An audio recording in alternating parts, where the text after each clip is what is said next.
Welcome to C3 Freedom Online Experience. Hari ini adalah hari yang dijadikan Tuhan. Marilah kita bersuka cita. Kembali lagi kita bertemu dalam ibadah online. Saya percaya kita semua tetap dalam lindungan Tuhan.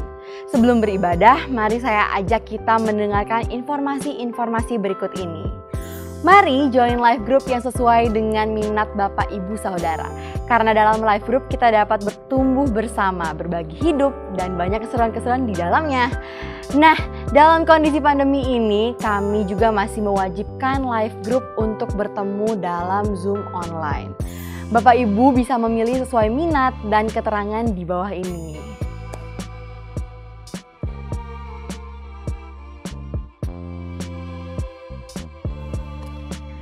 Informasi berikutnya untuk Bapak, Ibu, Saudara yang mempunyai anak-anak baik dari anak 7-13 tahun dan remaja 13-20 tahun. Mari adik-adik untuk bergabung setiap minggu jam 10.30 melalui Zoom Huddle Twins ataupun Teens. Melalui Zoom ID berikut ini. Atau bisa langsung DM dan komen untuk mendapatkan Zoom ID selama ibadah berlangsung. Oke, mari kita bersama-sama siapkan hati untuk menyembah Tuhan. Mari berikan yang terbaik, cari posisi duduk yang nyaman, and let's enjoy the service. Halo semua saudara-saudaraku, selamat datang kembali di Freedom Online Experience. Sebelum kita mulai, saya ingin membacakan satu ayat di Yohanes 1 ayat 12. Tetapi semua orang yang menerimanya diberinya kuasa supaya menjadi anak-anak Allah, yaitu mereka yang percaya di dalam nama-Nya. Saya percaya kita anak-anak Allah punya kuasa yang sama dengan Tuhan. Let's worship.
Terima kasih Tuhan, karena Engkau kami tidak ragu lagi melangkah ke depan.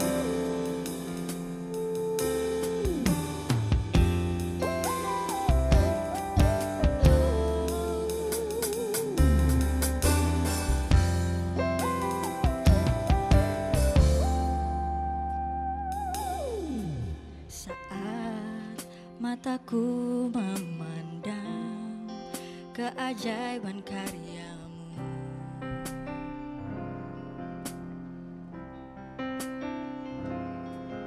sungguh siapakah aku ini yang Kau hargai dan cintai.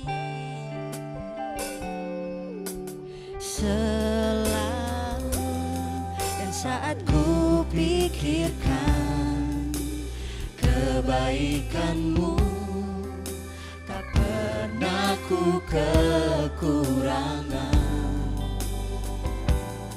Dan saat ku renungkan kesetiaan-Mu, esok kan ku jalan tanpa keraguan, Surga kan terus ada.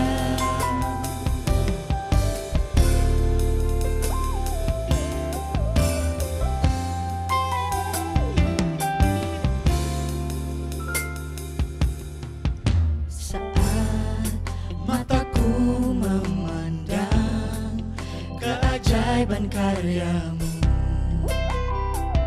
terima kasih Tuhan. Sungguh siapakah aku ini yang Engkau hargai dan cintai. Selalu dan saat ku pikirkan kebaikan-Mu, tak pernah ku kekurangan. Dan saat ku renungkan kesetiaan-Mu, esok kan ku jalan tanpa keraguan, Surya kan terus ada. Dan saat ku pikirkan kebaikan-Mu, tak pernah ku kekurangan. Dan saat ku renungkan kesetiaan-Mu, esok kan ku jalan tanpa keraguan, Surga kan terus ada. Saat ku pikirkan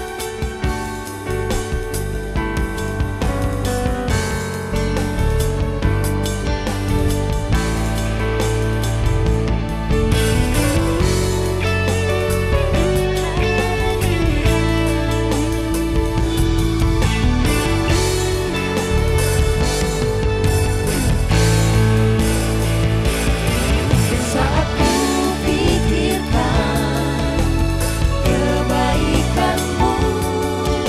tak pernah ku kekurangan. Dan saat ku renungkan kesetiaan-Mu, esok kan ku jalan tanpa keraguan, Surga kan terus ada. Dan saat ku pikirkan kebaikan-Mu, tak pernah ku kekurangan.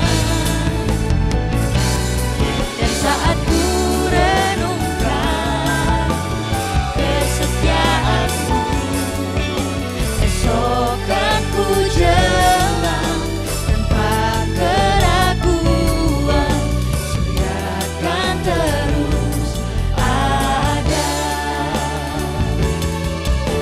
Esok kan ku jalan tanpa keraguan,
knee shall bow, your love is mighty.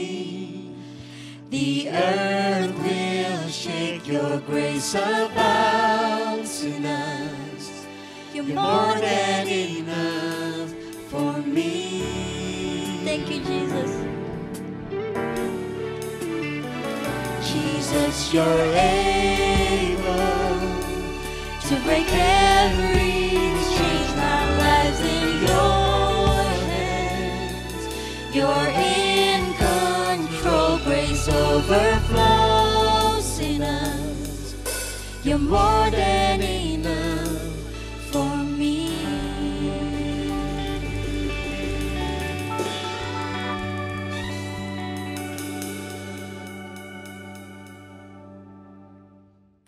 Terima kasih worship team, sungguh luar biasa dan dahsyat Tuhan kita. Dan di kesempatan kali ini saya ingin mengajak teman-teman untuk menabur dalam persembahan. Bapak, Ibu, Saudara bisa memberikan persembahan melalui transfer bank yang tertera di bawah ini. Buat saya pribadi, persembahan itu bukan berdasarkan nominal ataupun jumlahnya, tapi apa yang kita punya dan sebagai bentuk tanggung jawab kita untuk berpartisipasi dalam pekerjaan rumah Tuhan di mana kita bertumbuh. Selamat menabur! Selagi Bapak Ibu menabur, kita bisa memberi persembahan. Mari saya ajak kita menyaksikan tayangan video berikut. Dulu tuh sampai sekarang sih bapak gue pengusaha tambal ban. Terus kalau mama gue deket arah pasar itu lagi kosong. Nah, dan itu bisa ditempatin tapi bangun sendiri. Latar belakang keluarga gue sih sebenarnya latar belakang keluarga gue yang sederhana banget. Dulu tuh sampai sekarang sih bapak gue pengusaha tambal ban. Terus kalau mama gue seorang ibu rumah tangga. Mama gue bekerja juga sebagai ya jahit kerudung, jahit kasur lantai. Pokoknya segala apapun dikerjain supaya anaknya bisa sekolah. Di situ sih gue belajar kayak emak gue berusaha juga untuk membantu bapak gue. Jadi gue tinggal di suatu tempat. Karena tempat itu nggak bikin keluarga gue nyaman, akhirnya gue cari-cari untuk cari kontrakan yang lain. Dan dapat info dari tetangga-tetangga gue karena PJKA deket arah pasar itu lagi kosong. Nah, dan itu bisa ditempatin tapi bangun sendiri. Dengan syarat bangun sendiri. Pas banget datang surat ketiga, kami langsung pindah. Ya, habis itu setelah itu digusur rumah yang kami bangun dulu.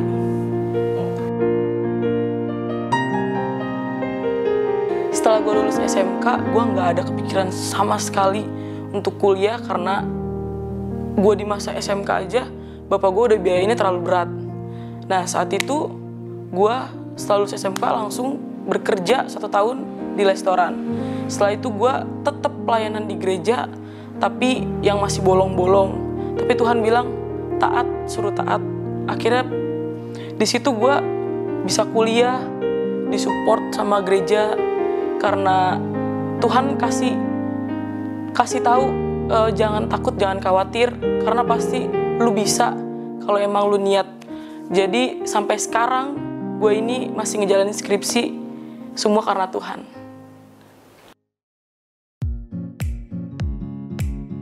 Di kelas 10 gue mengikuti organisasi OSIS dan setelah itu gue terpilih menjadi wakil ketua. Di prestasi selanjutnya, gue dapat di kelas 11, yaitu mendapatkan peringkat 10 besar.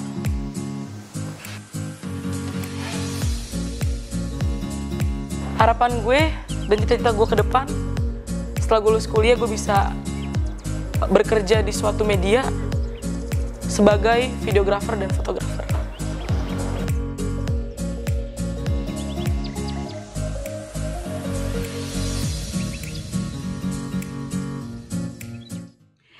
Kita juga membuka layanan prayer request bagi Bapak Ibu Saudara yang membutuhkan layanan dukungan doa. Bisa langsung klik prayer request yang menyaksikan di online.church atau bisa DM dan komen di layanan online lainnya. Mari saya ajak kita berdoa. Terima kasih Tuhan untuk teman-teman dan Bapak Ibu Saudara yang sudah hadir di ibadah online ini. Meskipun kita masih belum bisa ketemu tatap muka, tapi Tuhan, saya percaya dimanapun kita berada, Tuhan pasti bisa jamah. Aku berdoa untuk teman-teman Bapak Ibu Saudara yang berada dimanapun. Tuhan, jaga kesehatan mereka, lindungi mereka dari segala virus yang kami percaya bukan dari Tuhan. Kami juga berdoa Tuhan untuk teman-teman yang lagi struggle sama usahanya, mereka bingung mau usaha apa, berikan mereka jalan keluar, berikan mereka ide-ide yang baru, berikan mereka ide-ide yang cemerlang. Tuhan, aku juga berdoa untuk teman-teman yang lagi berusaha banget untuk pekerjaan barunya, yang mereka lagi struggle, mereka lagi bingung banget sama pekerjaannya. Tuhan, berikan hikmat dan jalan keluar juga. Untuk teman-teman yang lagi sekolah online di rumah, berikan mereka hikmat dan kebijaksanaan. Dengan ini Tuhan, aku naikkan doa-doa ini hanya ke dalam nama Tuhan Yesus. Amin. Mari kita sambut firman Tuhan yang akan dibagikan oleh Ibu Lauri. Jangan lupa mencatat, Tuhan berkati. Hello again, City Freedom Family, bersama saya Lori. Dan minggu ini kita akan kembali melanjutkan series kita tentang Build a Bridge. Dan tema yang dikasih ke saya adalah tentang Walk Like Jesus. Ada banyak kisah di Alkitab yang menceritakan tentang perjalanan Yesus. Tapi saya mau angkat satu kisah yang mungkin nggak lazim dipakai orang untuk bercerita tentang Walk Like Jesus, tapi biasanya kita tahu kisah ini sebagai sermon untuk worship ataupun penyembahan. Jadi kisah ini ada dari Yohanes 4 tentang percakapan Yesus dengan wanita Samaria. Sebagai sedikit latar belakang, orang Yahudi dan orang Samaria, mereka they don't get along together, jadi mereka bermusuhan, gitu ya. Jadi karena di Samaria itu sudah terjadi perkawinan campur antara orang Yahudi dan non-Yahudi, jadi kebudayaan mereka sudah bercampur. Jadi sedikit dianggap kafir sama orang Yahudi. Oke, so mari kita mulai perjalanan kita dengan membaca 2 ayat. Yohanes 4 ayat 3-4.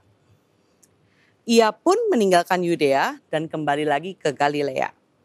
Ia harus melintasi daerah Samaria. Saya akan kasih gambar petanya antara Yudea ke Galilea. Jadi karena yang tadi saya sebut mereka bermusuhan, jadi untuk orang Yahudi jika mereka harus kembali dari Yerusalem untuk kembali ke Galilea, mereka memilih lebih baik melipir sedikit ke Sungai Yordan, ya. Jadi mereka mendingan muter dikit daripada mereka straight lewatin Samaria untuk kembali pulang ke Galilea. Jadi dari poin ini, poin pertama saya adalah begini. Yesus selalu berjalan dengan tujuan, dengan intentions. So Jesus always walks purposefully, intentionally. Karena bahkan dia tekankan bahwa ia harus melewati Samaria. Jadi dia nggak hanya sekedar mengikuti, oh karena orang lain, karena orang Yahudi lain melipir lewat sana, yaudah saya ikut melipir sana deh. Tapi Yesus sudah punya agenda, dia sudah tahu tujuan dia, kenapa dia harus ke Samaria. Jadi dalam kehidupan ini berarti, when somebody is doing katakan nggak berarti kita harus ikut A. Kalau seseorang yang lagi bikin B, nggak berarti juga kita harus bikin B. Tapi kita harus cari apa sih kehendak Tuhan, tujuan Tuhan, rencana Tuhan buat kehidupan kita di masa ini dan terlebih lagi di musim seperti ini. Mari kita lanjutkan. Yohanes 4-5-6. Maka sampailah ia ke sebuah kota di Samaria yang bernama Sikar, dekat tanah yang diberikan Yakub dahulu kepada anaknya Yusuf. Di situ terdapat sumur Yakub. Yesus sangat letih oleh perjalanan. Karena itu ia duduk di pinggir sumur itu hari kira-kira pukul 12. Pandemi ini telah membuat kehidupan saya dan saya percaya juga kehidupan Bapak Ibu Saudara agak jungkir balik, gitu ya. Menjadi karyawan, menjadi volunteer, menjadi ibu, menjadi istri, menjadi guru, jadi koki, kadang-kadang juga supir uga gitu ya. And pandemi ini membuat saya lebih harus memilih gitu ya. Karena gerak kita terbatas, waktu kita terbatas, kita harus bisa memilih what is very important, apa yang sangat penting. What is important, yang penting. And what is just, okay it's good to do, or ya nggak dilakukan pun nggak apa-apa. Jadi pandemi ini membuat kehidupan kita menjadi lebih efektif. Memilih waktu, menggunakan waktu, dan menggunakan tempat. Dari ayat yang tadi kita baca bahwa Yesus menjadi letih. Jadi bahkan di dalam perjalanan kita, in our effectiveness in life pun, we have to learn untuk rest, untuk pause di dalam perjalanan. Kapan kita harus, take a break, take a drink, and kembali berjalan. Ayat 7-9. Maka datanglah seorang perempuan Samaria hendak menimba air. Kata Yesus kepadanya, berilah aku minum. Sebab murid-muridnya telah pergi ke kota membeli makanan. Maka kata perempuan Samaria itu kepadanya, masakan engkau seorang Yahudi minta minum kepadaku seorang Samaria? Sebab orang Yahudi tidak bergaul dengan orang Samaria. Dari beberapa ayat ini, kita lihat bahwa melintasi atau melewati Samaria saja itu sudah di luar di luar kebiasaan, di luar kebudayaan orang Yahudi, gitu ya. Dan terlebih lagi, waktu Yesus mulai berbicara dengan wanita ini, wanita yang tidak dikenal, itu juga tidak lazim untuk seorang pria bicara dengan wanita yang tidak dikenal. Terlebih lagi, wanita ini adalah wanita yang so-called sudah dicap jelek sama masyarakatnya. Itu adalah kenapa dia baru keluar jam 12 siang. Nggak ada orang menimba air di siang hari bolong yang panas terik. Tapi biasanya orang menimba air waktu pagi atau waktu sore. Kenapa dia baru keluar jam 12? Karena dia punya history yang messy one gitu ya. Dia sudah 5 kali ganti suami ya, terus sekarang dia lagi kumpul kebo gitu ya. Jadi masyarakat pasti mencemooh dia. Itu sebabnya dia keluar jam 12 siang. Jadi melihat dari semua kebiasaan yang Tuhan Yesus terabas, ya tadi melewati Samaria, berbicara dengan wanita ini. Buat saya, Jesus walks beyond his comfort zone. Okay? Jadi Yesus berjalan bahkan melewati yang disebut kebiasaan ataupun kenyamanan di dalam kehidupan. Tuhan menyukai hal-hal yang baru, suka bertemu dengan orang-orang yang baru, bahkan orang yang aneh-aneh sekarang ya pelacur, ya pemungut cukai, orang yang pendek, orang yang kerasukan setan, orang yang kelaparan, orang yang sakit. Those are people yang Tuhan jumpai. Dan saya percaya hari-hari ini Tuhan sedang mengerjakan banyak hal baru dalam kehidupan kita. Pandemi ini telah merubah cara kita bekerja, cara kita bersekolah. A lot of changes has happened. Dan kadang-kadang change gak comfortable. Kadang-kadang perubahan itu gak nyaman gitu ya. Kadang-kadang sulit gitu ya. Kita kalau udah biasa melakukan sesuatu terus kita mau berubah itu sulit untuk merubah kebiasaan-kebiasaan lama. Tapi keep walking, keep winning gitu ya. Saya membantu sebuah pelayanan punya Billy Graham. Dan biasanya itu membuat saya travel setiap bulan. Ya saya ke negara ini, ke negara itu, kasih training ini, kasih training itu. Tapi dengan pandemi ini semua berubah. Ya, we cannot travel anywhere, kita nggak bisa kemana-mana. Berapa bulan pertama tuh kita yang wow, what should we do? Kita mesti gimana gitu. Tapi akhirnya kita memutuskan bahwa hey, kita nggak boleh kalah sama pandemi ini gitu ya. So we decided daripada kita akhirnya bilang, aduh nggak bisa nih karena nggak bisa pergi ke sini, aduh nggak bisa nih karena nggak bisa pergi ke sana. So we decided that we're going to do 100% of what we can do. Daripada hanya mengeluh bahwa ini nggak bisa, itu nggak bisa. Dan akibatnya, ada akibatnya, tentunya dengan perubahan itu, akhirnya kita melakukan banyak virtual trainings, virtual meetings, and saya bisa spend 8-12 jam di depan layar, di depan Zoom gitu ya. Sampai kadang-kadang there are days yang kayak sampai, oh God, I'm out gitu. Kayak lelah gitu ngeliatin layar. Dan itu menjadi alasan kadang-kadang buat saya, yaudahlah, udah 12 jam depan layar gitu, kapan lagi mau olahraga gitu ya. Cuman ya beberapa minggu belakangan I came back to my senses untuk saya, I have to start, walking or I have to start doing something. Karena kalau enggak kerjanya cuman duduk makan Zoom, duduk makan Zoom, duduk makan Zoom, tidur. It's all that I do kalau enggak. So, waktu berapa minggu saya mulai kebiasaan saya untuk jalan pagi gitu ya, whatever olahraga gitu. Terus tiba-tiba ada satu hari ini yang Zoom-nya pagi banget gitu, which nggak memungkinkan saya untuk jalan pagi. Akhirnya saya iseng, ya udah sambil saya operate ini Zoom, akhirnya tuh saya jalan di tempat. Jadi komputer saya di sini, terus saya jalan sebelah sini, saya jalan di tempat, jalan.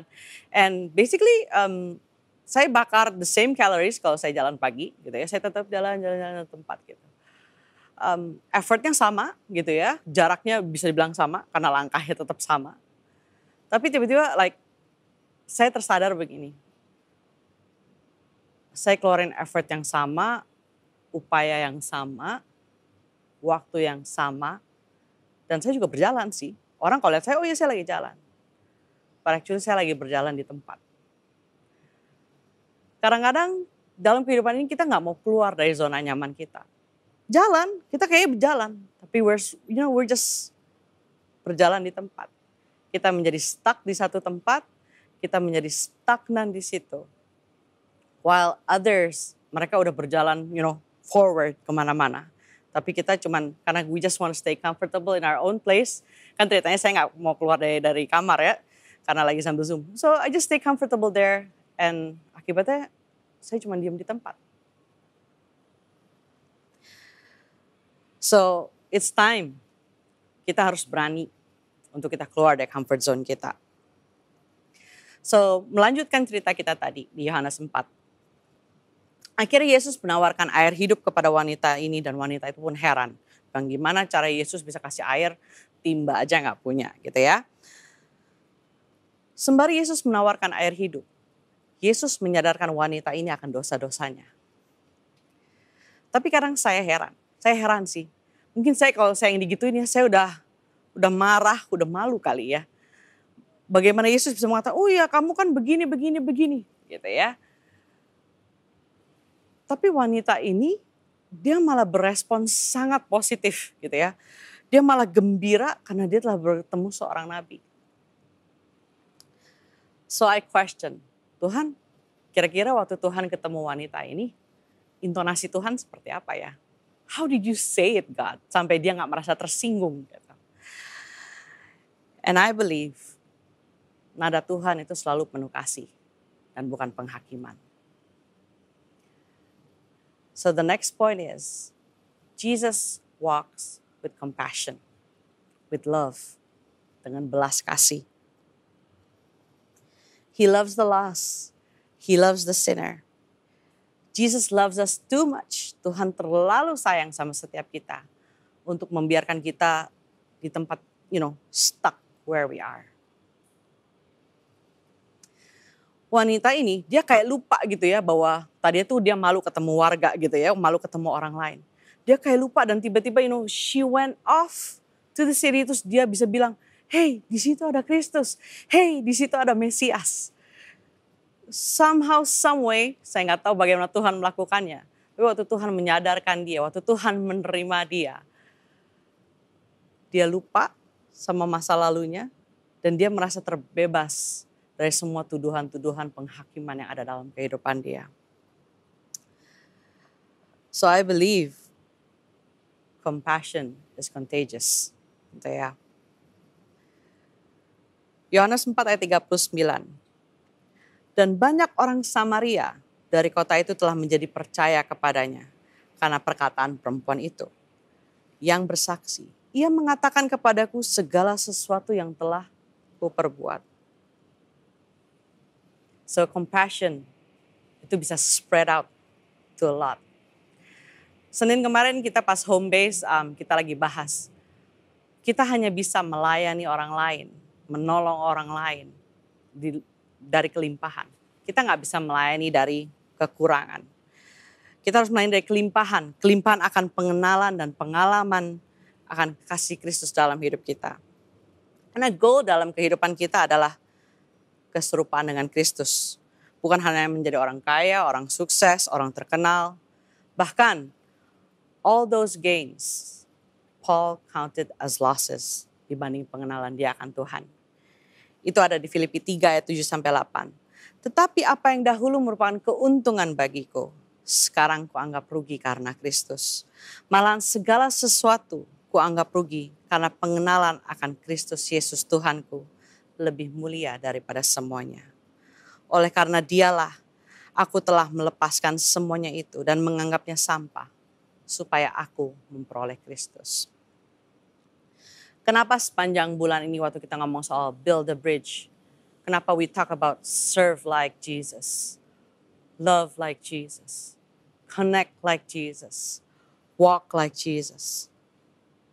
Karena kita cuma bisa build bridges with people kalau mereka bisa lihat Yesus di dalam kehidupan kita.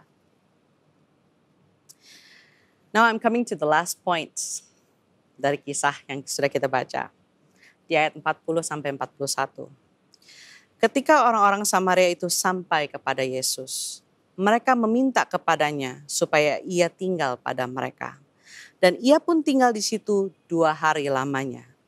Dan lebih banyak lagi orang yang menjadi percaya karena perkataannya. So, bayangkan gimana kalau Yesus bilang, nggak bisa. Saya udah buru-buru nih, saya mau ke Galilea. Saya nggak bisa tinggal sini dulu ya, udah saya mau pergi. If he did that, maka nggak akan lebih banyak orang lagi yang akan percaya. Betul ya? Jesus is never in a hurry. Yesus gak pernah tergesa-gesa. Bahkan di kisah lain waktu Lazarus saudaranya sudah sekarat, sudah mau meninggal, dia gak buru-buru pergi ke sana. He know his timing, gitu ya, kapan dia harus ke sana. Bagaimana caranya supaya kita gak in a hurry in life? Simply, kita harus belajar untuk mengatur langkah. Plan your steps. Planning itu penting. Contohnya nih ya, kalau misalnya kita tahu rute kita hari ini, saya mesti dari Kuningan, terus saya ke Tebet, terus saya ke Bogor. Dan saya ada meeting di Bogor jam 12 siang misalnya. Dan kalau memang begitu, ya jangan baru berangkat jam 11. Simply as that. So plan your day, plan your steps. We need to plan our steps, but ada but-nya nih. Let God direct it. Ya, kita tetap harus merencanakan kehidupan ini. Kita hari ini mau ngapain, kita mau bikin apa, bulan depan kita mau capai apa. Tapi tetap izinkan Tuhan untuk memimpin, menuntun kita. Tetap peka sama apa yang Tuhan mau dalam kehidupan kita. Karena saya percaya gini, kalau kita tidak efektif dalam menjalani kehidupan kita, ya bisa-bisa apa yang Tuhan rencanakan di dalam kehidupan kita bisa-bisa nggak tercapai. Bisa jadi kita udah run out of energy before all of that happens, right? So I'm not saying bahwa, kalau gitu gue mesti kerja terus dong, gitu ya. So it's not like that. Kita juga butuh healthy distractions, gitu ya. We need a break. Plan your break. Sekarang lagi zamannya goes, gitu ya. So goes is a healthy distractions. Ya kalau goes, ya ingatlah, you mau berangkat goes jam berapa, selesai jam berapa. Jangan sampai karena keasikan goes terus meetingnya telat, gitu ya. So, how is our walk? Apakah kita sudah memiliki tujuan? Apakah kita sudah rela untuk keluar dari comfort zone kita? Apakah kita sudah memiliki belas kasih? Apakah kita sudah merencanakan langkah-langkah kita? Saya mau tutup dengan ayat ini. I love this verse so much. And this is a verse that membuat saya terus berjalan, terus melayani. Romans 10 verse 14 to 15. How then can they call on the one they have not believed in? And how can they believe in the one of whom they have not heard? And how can they hear without someone preaching to them? And how can they preach unless they are sent? As it is written, how beautiful are the feet of those who bring good news. So, mari kita terus berjalan. Mari kita semakin serupa dengan Tuhan. Dengan terus memberitakan kabar baik. Keep walking, keep winning. Ingatlah bahwa kita nggak lagi berjalan supaya kita menang. Tapi kita sudah berjalan dari kemenangan pada kemenangan, pada kemenangan. Let's pray. Terima kasih Tuhan untuk hari Minggu ini Yesus. Terima kasih Tuhan untuk firman-Mu buat setiap kami. Kami percaya Tuhan bahwa firman-Mu adalah pedang bermata dua Tuhan yang mengingatkan setiap kami Yesus. Ajar setiap kami Tuhan untuk kami terus seek apa yang Tuhan mau dalam kehidupan kami, rencana Tuhan dalam kehidupan kami. Ajar setiap kami Tuhan untuk kami tahu kapan kami harus pause, untuk selalu berjalan di dalam belas kasih Tuhan, untuk selalu merencanakan langkah-langkah kami Tuhan. Dan terlebih lagi Yesus, ubah hati kami Tuhan, supaya kami punya hati Yesus dalam kehidupan kami. Untuk kemanapun kami berjalan, kemanapun kami melangkah Yesus, kami membawa kabar baik Yesus. Kami mencerminkan Yesus dalam kehidupan kami. Thank you for the privilege, untuk kesempatan Tuhan boleh memanggil setiap kami anak-anak Tuhan. Dan kami bersyukur karena Tuhan berjalan dengan kami.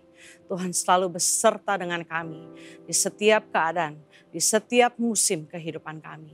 Dan Kau Tuhan yang gak pernah meninggalkan setiap kami. We thank you Lord. We love you Jesus. In your mighty name we pray. Amen.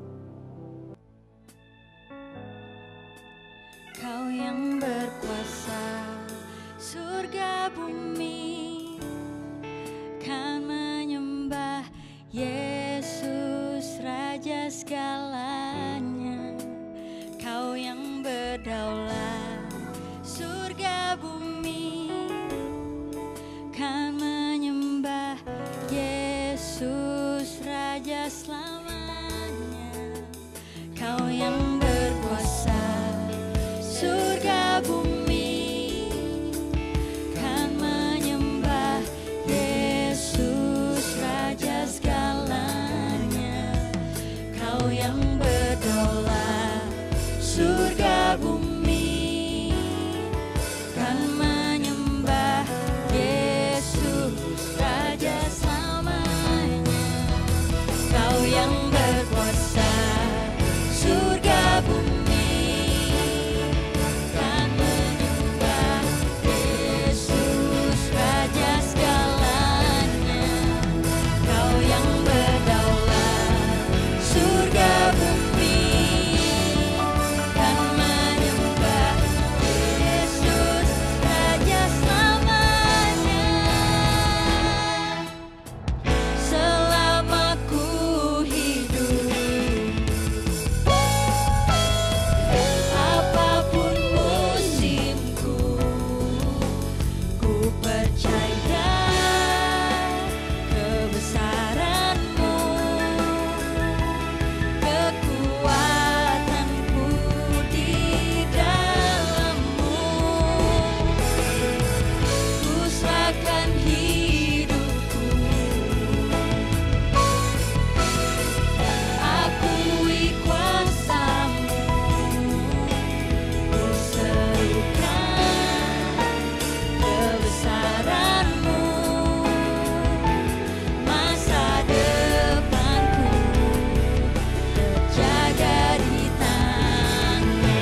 Thank you untuk sharing firman Tuhan oleh Ibu Lauri.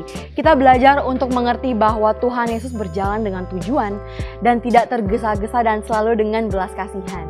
Saya percaya kita sangat diberkati oleh firman Tuhan tadi. Bagi Bapak Ibu Saudara yang ingin mendapatkan sermon notes, bisa mengakses link di bawah ini. Terima kasih juga untuk Bapak Ibu Saudara yang sudah setia bergabung dalam online service kami. Akhir kata, sampai jumpa minggu depan. Tetap sehat, tetap semangat. Tuhan Yesus memberkati. Bye-bye.